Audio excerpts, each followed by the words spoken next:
Good morning.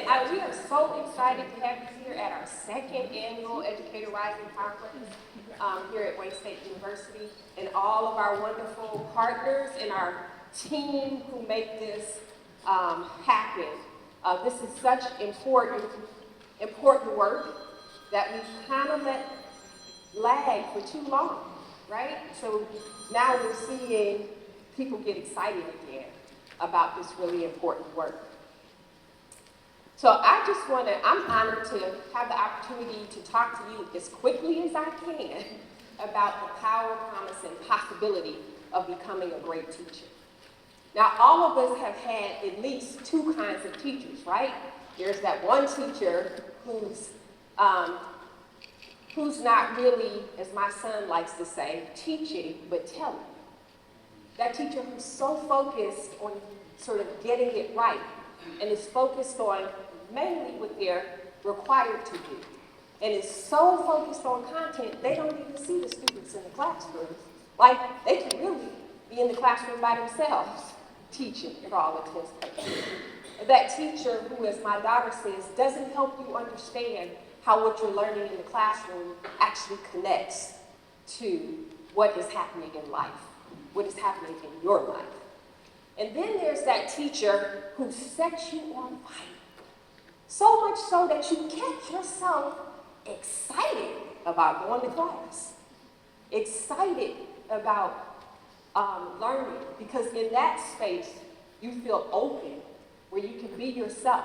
The teacher is attending to your confidence and not just your knowledge base, right? They're making space for you to have voice in the classroom. They're challenging you, but they're also supporting you every step of the way because they see you. That teacher has a call. That teacher has a big, wide why. That's what's missing in the first teacher. So this is something for you to contemplate. What is your why for this teacher? What is your why? And there's a very big difference between a little why. It's like, I like math and I think I can teach it to kids, to a very big why, which is I want to empower these students with experiences that let them know that they can do and be who they're meant to be. So I'm going to share a quick story about my why. I call it my why story. So I had the good fortune of teaching before I went to school to become a teacher. Throughout college, I got hired very early on in my college experience to be a teaching assistant in Los Angeles Unified School District. And I worked in a little elementary school, and I stayed at this elementary school for 4.5 years working. I want to say I was hired as a teaching assistant, but I was teaching a lot as a teacher because it was a school where at least 40% of the students were Spanish speaking, and they only had one fully bilingual teacher in the entire school. So I was the other person playing sort of, supporting those students as well. So the school was about 60% African American, 40% Spanish speaking. A lot of that was Chicano students, but when I started, this happened to be a year when there was a big terremoto, or earthquake, in Mexico in the year before in El Salvador. So we were getting a big influx of students. And I had these two students, Cece. Cece was a beautiful little brown girl with super kinky hair that refused to stay in its rubber bands, and she was sassy. She was so sassy, the sassiness was always getting her into some trouble. And then there was her nemesis, Eugene. Eugene loved to harass Cece. He just would, just pick at her all the time. So one of my duties was, I always had playground duty. And they would always come running up to me on the playground asking me to solve some kind of problem that they had. And so, sometimes these things were like ridiculous little things, like she came up, stomping up one day, and she said, Miss Denise, would you tell Eugene to stop bothering me? I keep telling Eugene I am not a virgin. Would you tell him I am a Baptist? So it was always these kind of little events. And so one day I was standing out there on the playground and it was so hot. This is LA, right? It was so hot that, you know, the playground was black tar. So you could see the vision blurring heat coming up off the ground. And I was standing over in the corner of the playground and I hear my name, Miss Denise. And Cece is running, Miss Denise, mad again. And I said, Cece, what? And here come Eugene right up behind her. And I said, what can I help you with, Cece? She said, would you tell Eugene? She was wearing one of those little medallions we used to wear in the 80s that had Africa on the medallion, little leather medallions you could buy them on every corner in LA back then. And she was like, would you tell Eugene that this is California and not Africa? And Eugene was just cracking up. And I said, well, Cece, that in fact is Africa and not California. And she said, well, why is everybody walking around wearing Africa when we live in California? And I said, well, we're going to have that conversation in class. I promise you we'll do that this week. And so that's what I did. I introduced them to Calvin Coleman's poem, What is Africa to Me?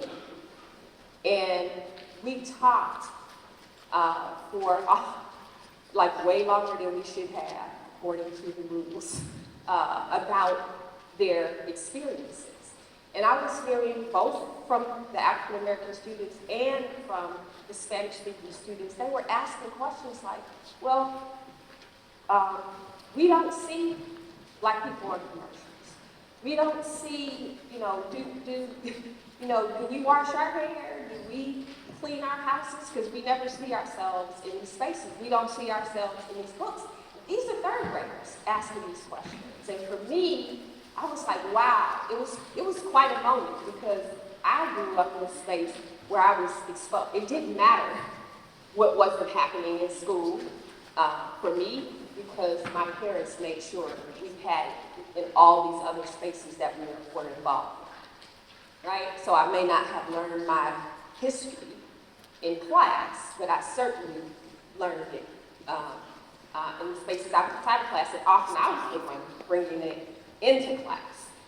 For me, I was like, wow, that was kind of shocking. Like, what does it mean not to know, like, where you come from, like, who you are? And so I just jumped into action, and I said, okay, we're going to write some plays. We're going to write a play about, African origins, and then we're going to write a play about, for all these Spanish-speaking students who were coming into the space, we were going to write a play about that journey of coming into the space. So we did this play. I was serious. I'm serious business about the acting. So we did a play. I kind of got the students together. We would improvise, and then I would write it down, and then we would improvise a little bit more. And so when we got it where we wanted it, I was like, we're going to try out. Because I'm not playing with y'all. Y'all not going to get on stage and read off paper. And so I did these tryouts. First, a little girl was trying out for Cleopatra. And the line was, I am the most beautiful, the most powerful Cleopatra. And she gets up and she says, I am the most beautiful, and I am the most powerful Cleopatra. So I go, okay, thank you. Next. And here comes Cece. I am the most beautiful and the most powerful Cleopatra. And I was like, ooh, see, she got the part right there. Here's something good for her, where her sassiness is gonna shine bright light, right? And so we were all excited, got all the parts chosen. Miss Robertson, this teacher I was working with, she came up and she's like, I really don't know about Cece being Cleopatra. And I said, why? She said, because I think the children are going to laugh at her when she says that line. I was like, that's ridiculous. Like, she's brilliant at this one. And so the day of the play comes, we're doing the play for all the whole school, right? Cece gets on stage, she does her line perfectly. I am the most beautiful, the most wonderful, the most powerful Cleopatra. And all the children bust out laughing. Cece runs off the stage, crying in tears. And, you know, I go after her, and I'm reminding her of how beautiful she is, and, you know, giving her hugs and wiping her tears, which she did. At the time, you know, the rules in LA Unified was like, don't touch the student. But I could not touch the student in this situation. And so, in the teacher's lounge later, all the teachers were talking about, you know, you shouldn't be teaching kids about their histories like that, about their blackness. And I was like, they have to learn because they're going to learn one day, right? And do you want that to be a positive experience or a profoundly negative experience? But I also was kind of had to reflect on my own thing. It was like, that was gut-wrenching for me to see her cry. It was gut-wrenching for me to see these children laugh because they thought she couldn't possibly be the beautiful Cleopatra. And these are kids who were constantly on the playground throwing around black as an insult.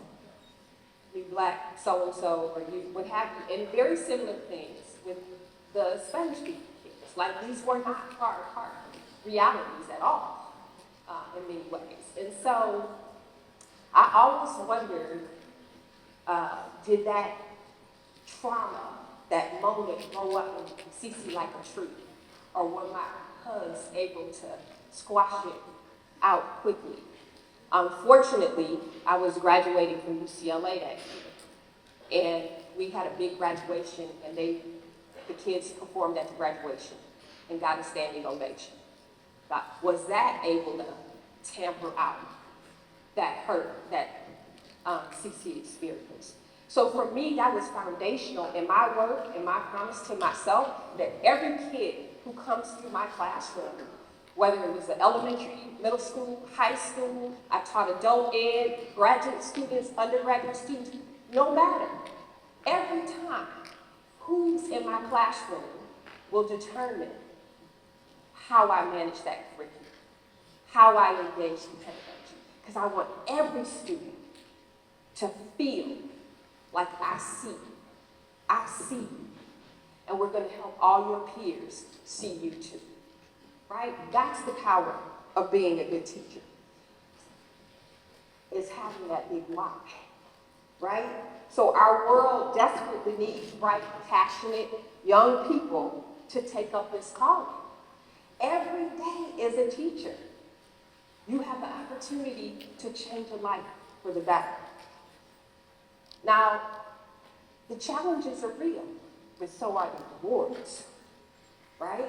When you watch a student have a breakthrough, or when you get a letter from a graduate that talks about how much difference you've made in their lives, right? You know that every lesson is a chance to spark a change that will impact a life forever.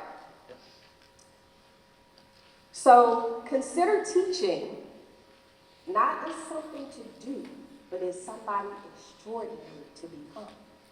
Because right now, our future are sitting in those, your future, are sitting in those classrooms, waiting for a teacher with a big why, who cares enough to help you become who you're meant to be. And that teacher could be you.